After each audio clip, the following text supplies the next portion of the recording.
जी बच्चों अस्सलाम वालेकुम। तो हम लोग क्या बात कर रहे थे, मैं आप लोगों को बता रही थी कि जो एओ क्लासिफिकेशन होती है वो बेसिकली आपको तीन चीज़ों के सवाल के जवाब दे रही होती है, तीन सवालों के जवाब दे रही होती है। पहला सवाल ये होता है कि कौन सी बोन का फ्रैक्चर है। उसके लिए मैंने आपको बताया कि हर बोन की एक सेपरेट नंबरिंग है, उसकी बेस पे हम डिसाइड कर लेते हैं कि अगर 1-2 लिखा हुआ है तो 1 से मुराद ह्यूमरस होगा, अगर 2-2 लिखा हुआ है तो 2 से मुराद रेडियस चलना होगा, अगर 4-2 लिखा हुआ है तो मतलब टिबिया फिब्युला की बात हो रही होती है। फिर with segment of the bone के लिए भी हमारे पास प्रॉक्सिमल मेटाफाइसिस का फ्रैक्चर है तो 1, डायाफाइसिस है तो 2, डिस्टल मेटाफाइसिस है तो 3। फिर मैंने आपको बताया कि जो तीसरा क्वेश्चन होता है बेसिकली यहाँ पे आके अक्सर बच्चे फंस जाते हैं कि हमने nature of the fracture decide करना होता है। अच्छा, इस टॉपिक की अगर एग्जाम में इंपॉर्टेंस बताऊँ तो इतना ज़्यादा इंपॉर्टेंट नहीं है एज़ कम्पेयर टू जो पहले मैंने जो टॉपिक्स जो है ना प्लेलिस्ट में अरेंज कर दिए हैं। मार्फन सिंड्रोम है, ए कॉन्ड्रोप्लेसिया है, ऑस्टियोजेनेसिस इम्परफेक्ट है, ये ज़्यादा इंपॉर्टेंट है, ये इतना इंपॉर्टेंट नहीं है। ठीक है।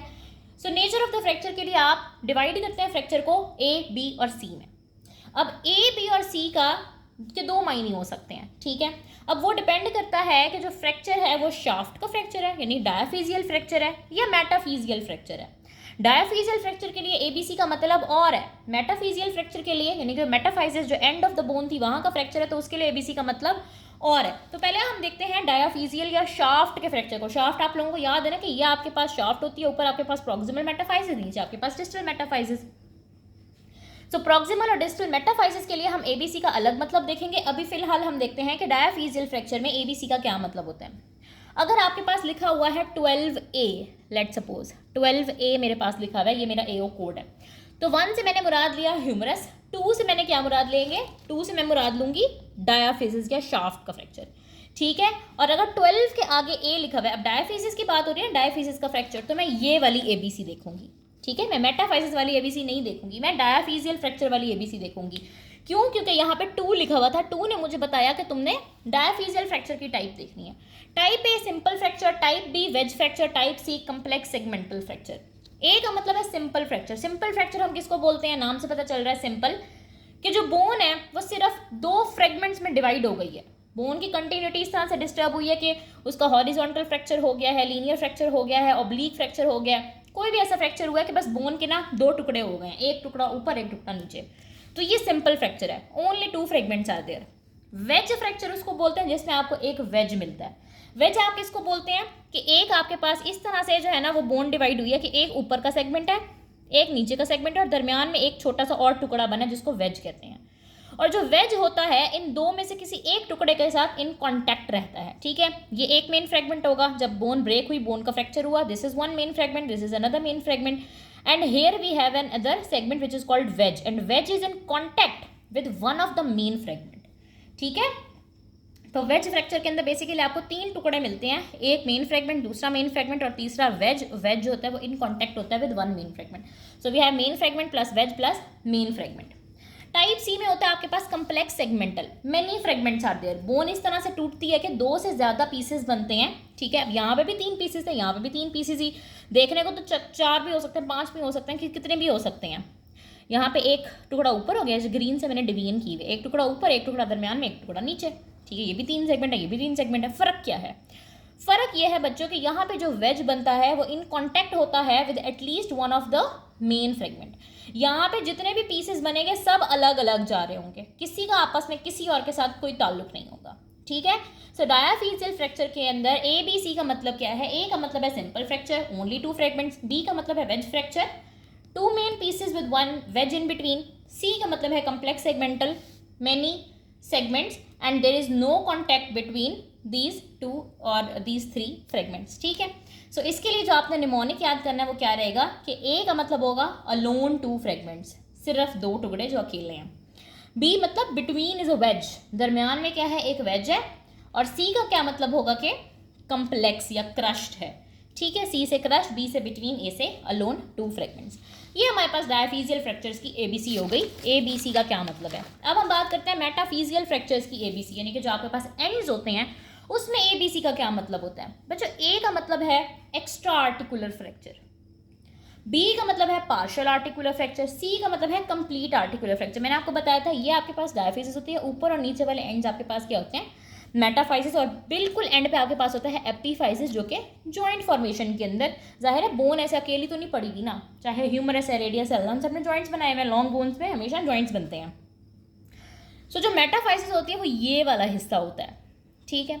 अब वो कह रहा है अगर इस हिस्से का फ्रैक्चर हो और फ्रैक्चर सिर्फ इसी हिस्से का हो, वो जॉइंट को इन्वॉल्व ना कर रहा हो, extra articular, articular means joint, extra means joint के अलावा कुछ। सो फ्रैक्चर अगर जॉइंट को इन्वॉल्व नहीं कर रहा, एक्स्ट्रा आर्टिकुलर का मतलब क्या है कि जो फ्रैक्चर है वो जॉइंट को इन्वॉल्व नहीं कर रहा। Articular means joint, extra means extra, बाहर का। So fracture is not involving the joint. For example अगर ये आपके पास पूरी मेटाफाइसिस है तो फ्रैक्चर बस यहीं तक का है, वो नीचे नहीं जा रहा। अब जाहिर है फ्रैक्चर नीचे भी तो जा सकता है ना, मेटाफाइसिस से नीचे भी तो जा सकता है, लेकिन वो सिर्फ मेटाफाइसिस तक रहता है, वो एपिफाइसिस के अंदर नहीं जाता, जॉइंट के अंदर नहीं जाता, जॉइंट को कुछ नहीं कहता। टाइप ए है, सिंपल है। टाइप बी है पार्शियल आर्टिकुलर, कि यहाँ से फ्रैक्चर की लाइन इस तरह गुजरी थी कि मेटाफाइसिस के साथ साथ वो जॉइंट को भी थोड़ा बहुत डिस्टर्ब कर रहा है, part of the joint surface is fractured. और type C is complete articular, के मेटाफाइसिस के साथ साथ पूरी जॉइंट की सरफेस दरहम बरहम हो गई, पूरा जॉइंट सेपरेट हो गया शाफ्ट से। सो ये एबीसी अपनी है। एक एबीसी हमने डायफिसिस की पढ़ी, जिसमें ए का मतलब सिंपल फ्रैक्चर है, बी का मतलब वेज फ्रैक्चर है, सी का मतलब कम्प्लेक्स सेगमेंटल फ्रैक्चर है। एक एबीसी हमने मेटाफिजियल फ्रैक्चर की पढ़ी, जिसमें ए का मतलब एक्स्ट्रा आर्टिकुलर है, बी का मतलब पार्शियल आर्टिकुलर है, सी का मतलब कंप्लीट आर्टिकुलर है। अब मेरे सामने जब कोड आएगा, लेट सपोज 12A आया है, 22C आया है, मुझे कैसे पता चलेगा कि मैंने एबीसी ये वाली देखनी है या मैंने एबीसी ये वाली देखनी है? बच्चों इसका पता मुझे चल रहा होगा जो मेरे पास सेकंड नंबर होगा ना उससे। लेट सपोज अगर मेरे पास 12A है, पहला तो बहुत सिंपल है, ये 1 2 3 है तो मैंने यहाँ से देख लिया, खत्म। 1 से मुराद ह्यूमरस है, यहीं पे बात खत्म, इसका कोई और किसी चीज़ से और ताल्लुक नहीं है। ये जो 2 है ना बच्चों, ये आपको एक तो ये बात बताएगा कि कौन से सेगमेंट को हमने देखना है। 2 से मुराद यहाँ पे क्या है, डायाफिजिस। फिर आगे मैंने एबीसी डायाफिजियल फ्रैक्चर की देखनी है या मेटाफिजियल फ्रैक्चर की देखनी है, यानी कि ये वाला एबीसी का कॉलम मैंने देखना है, simple fracture, wedge fracture, complex segmental या एक्स्ट्रा आर्टिकुलर, ये वाला extra articular, partial articular, complete articular वाला। बच्चों उसका जवाब ना मुझे यहीं पर ही मिल जाएगा। जब मैंने ये 2 को देखा, ये 2 डायाफिजिस का 2 है, ठीक है। इसका मतलब है जो एबीसी मैंने देखनी है वो सिंपल, वेज और कम्प्लेक्स सेगमेंटल वाली देखनी है। अगर मेरे पास यहाँ पर लिखा हुआ होता 11A तो तब मैं किसको देखती, 1 से मुराद होता ह्यूमरस, दूसरे 1 से मुराद होता प्रॉक्सिमल मेटाफाइसिस। इसका मतलब है कि अब जो ए आएगा आगे वो मैंने ये वाली लिस्ट देखनी है, extra articular, partial articular, complete articular वाली। सो आपके पास जो कोड रहता है वो इस तरीके से रहता है कि उसके अंदर पहला लेटर तो सिंपल आपको बोन का बताएगा, कौन सी बोन इन्वॉल्व है।